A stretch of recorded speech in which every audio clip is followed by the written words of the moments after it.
I'm Emma, and this is the Alpha Sessions, and you're listening to an interview that we're about to record with Erica Bryan. Hello, how are you? Good. How are you guys? Yeah, good, thanks. We're doing this weird novel technical idea.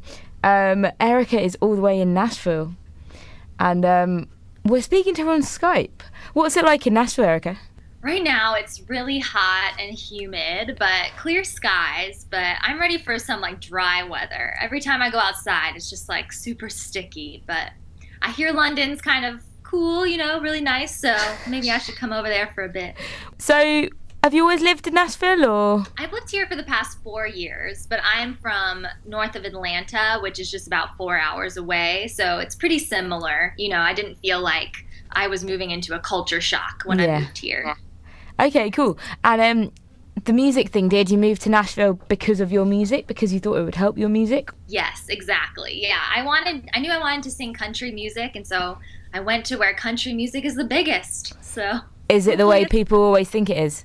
It's really not what people think it is. I thought that everyone would be in cowboy boots and cowboy hats and stuff. That's what I think. No one is there, in cowboy boots. People are hipsters. Do you all have hipsters in London? Yeah.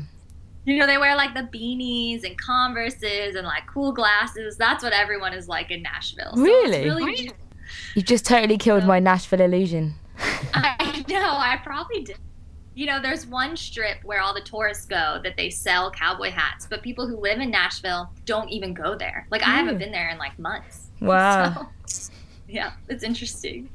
So let's go back to before you got to Nashville. Where did the music thing start for you? Well, I started performing ever since I was little, and I was always in plays and musicals. So that's kind of where it started. And my parents took me on a trip to Nashville when I was 12, and I, went to the tourist area and sang lots of country karaoke, and I was like, hopefully I'll come back one day.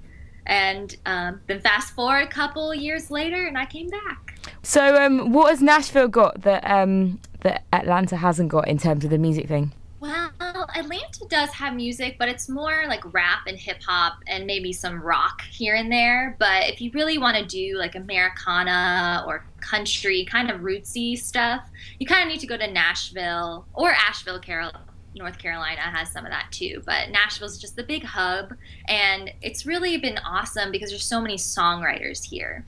In Atlanta, there's songwriters, but this is where all the songwriters kind of flock to. So it's been kind of a great learning experience for me just to learn from all the songwriters that live here and write with different people that I probably couldn't get anywhere else. Okay.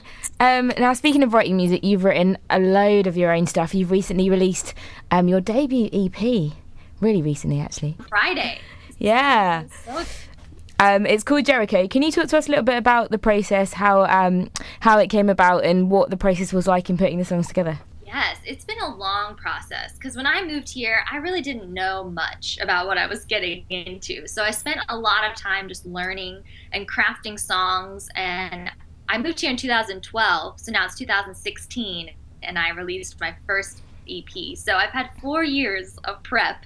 So it's kind of the culmination of all my work and learning and playing different instruments that's got me here. And Jericho, the title track, is just super meaningful to me because I kind of felt like I was marching around Music Row trying to get people to listen to me, just like the story where the people were marching around the walls of Jericho. And so that's why Jericho is the title of the EP, because it represents Nashville to me and just trying, to get people to listen to me, but also the determination that I can get in there and make the walls fall down.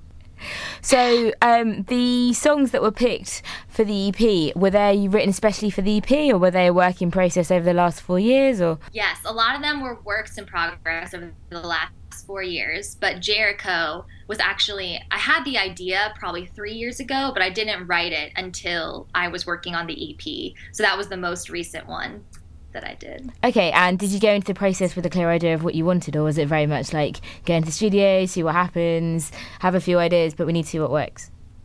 Right, yeah, I definitely had songs and rough demos of them, but I really was waiting for my producer, Tommy Harden, to kind of take creative control and create a cohesive project, which I think he did.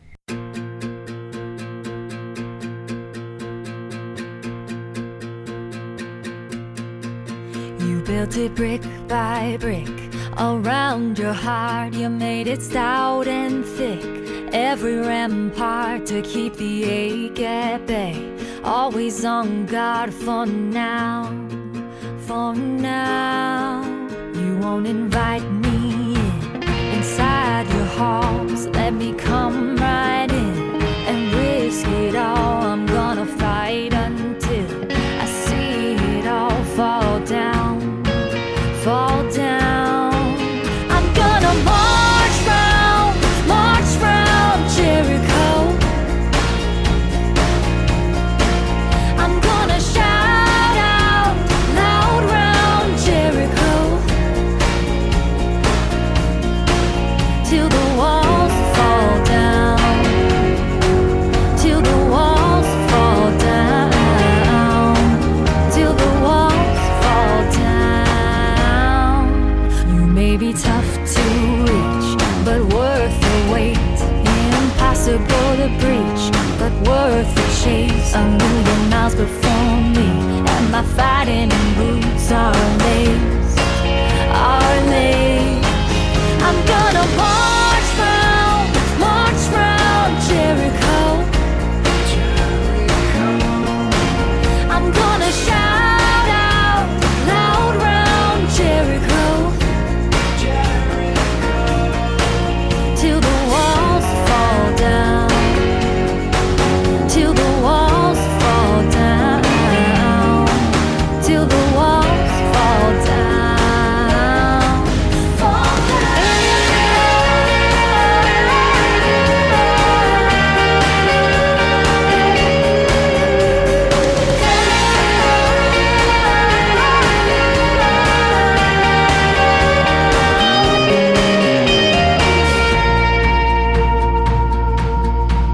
There may be one small voice in the world today, drowned out by noise that just won't fade. But a raging storm starts with one drop of rain. Rain. I'm gonna march round Jericho.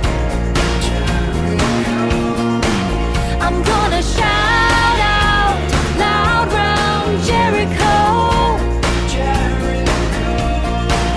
till the walls fall down, till the walls fall down, till the walls fall down, till the walls fall down, till the walls fall down, till the walls fall down.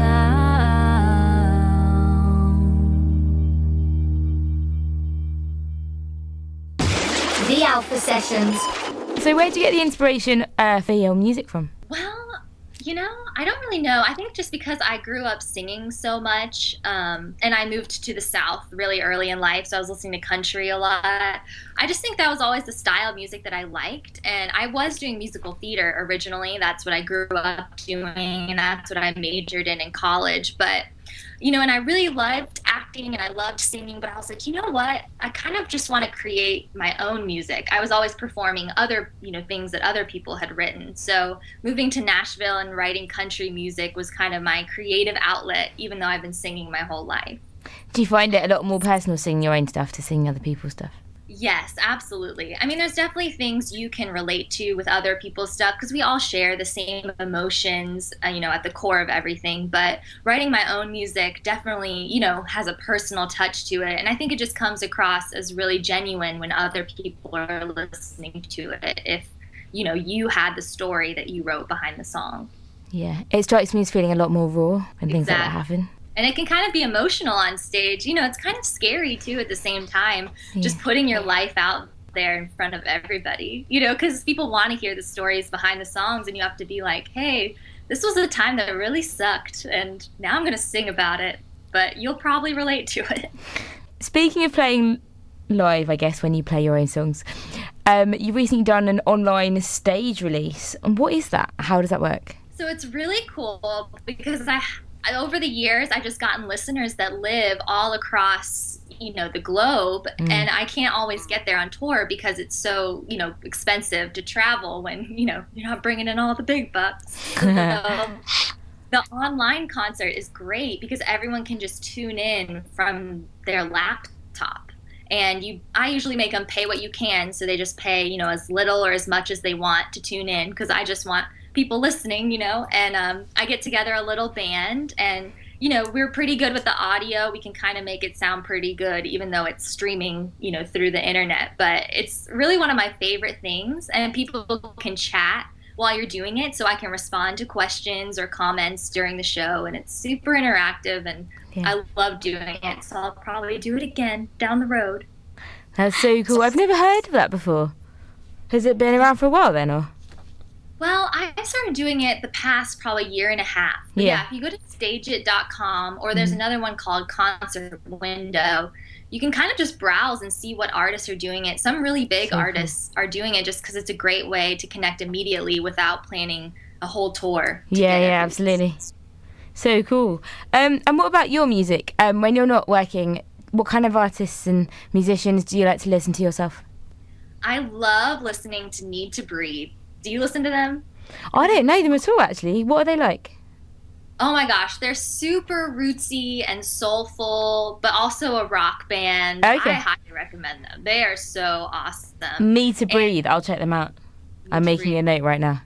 And they just released a brand new album, actually the same day I released, so but they're a little bigger than me. And Grace Potter, I don't know if you've listened to her, but she's a super kind of diva voice, super big range, and is a rocker as well, plays electric guitar. So I think a lot of my influences come from them, just soulful, but also raw and storytelling, and a little rock element as well. Awesome. You're currently doing a bit of a mini tour in the US, or you've toured some awesome places so far. Do you have a favourite place?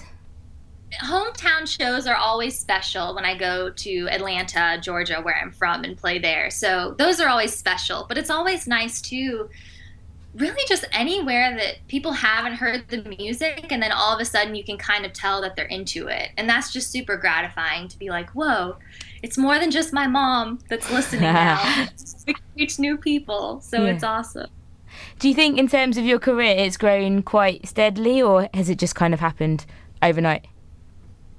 It's definitely been just a steady stream of 4 years of hard work so far, and I'm inching up, but it's always steady, and it's always like, okay, just got to keep going, keep plugging along. But it's been really fun, and it's taught me a lot about just a music business and kind of running my own music as a business. So it's been a great learning experience. If you had someone that was starting up now that came and asked you for tips, what would you say to them? I would say you have to act like you're running your own business. You're the boss, you're the HR rep, you're the merchandise supervisor, you're the public relations person. When you're kind of your own team, you take on so many roles, where as an artist you think, oh, I just get to sing and play my music. But if you want people to hear it, you have to be, your own promoter. So it's so much work, but it's really gratifying at the end of the day to be like, whoa, I've accomplished so much, and I've learned so much, and, it's just been great. And I think if you don't get it overnight success, it's kind of more satisfying at the end of the day. Where are you travelling to next? Have you got any other tour plans, or? We've just been kind of staying local right now, and I've just been really focusing on pushing the release. Absolutely. So we're playing, on some TV shows and doing radio interviews and stuff. So kind of focusing on the promotional side of it. But of course, I would love to play and add more cities to my list too. So hopefully down the line. Cool.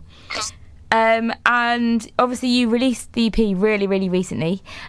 What's next? Yeah, I know. It's kind of like I put all this work into it and release it, and then you're like, what's next? But just trying to see, making music is really expensive. So, you kind of hope that you can recoup some of the money that I spent making this EP and all the promotion that's gone into it. And, hopefully I'll have enough for the next round. So we'll see.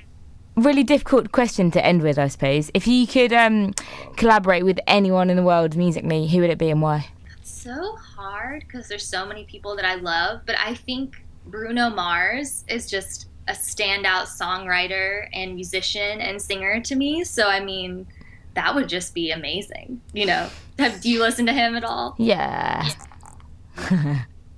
He's awesome to me. He has like soul, but he also has funk. So it'd be a cool collaboration, I think. Very diverse. He's cool. So if people want to find out more about you, where can they go? What pages do they need to visit? Well, I have a blog that comes out on beaverdamusa.com, but I also post it on my Facebook page and everything. So if you want to follow along with my journey, that's a great place to look. But you can also find anything you want to know about me on ericabryan.com. And there's links to all my social pages. I'm pretty active on Twitter and Facebook and Instagram, so I'd love to connect with anyone there. It'd be awesome. Love to meet you guys. Cool. Thanks so much for speaking to us. And this Skype thing is working really well. I really have enjoyed it. Yeah, we should do it again. Yeah, absolutely.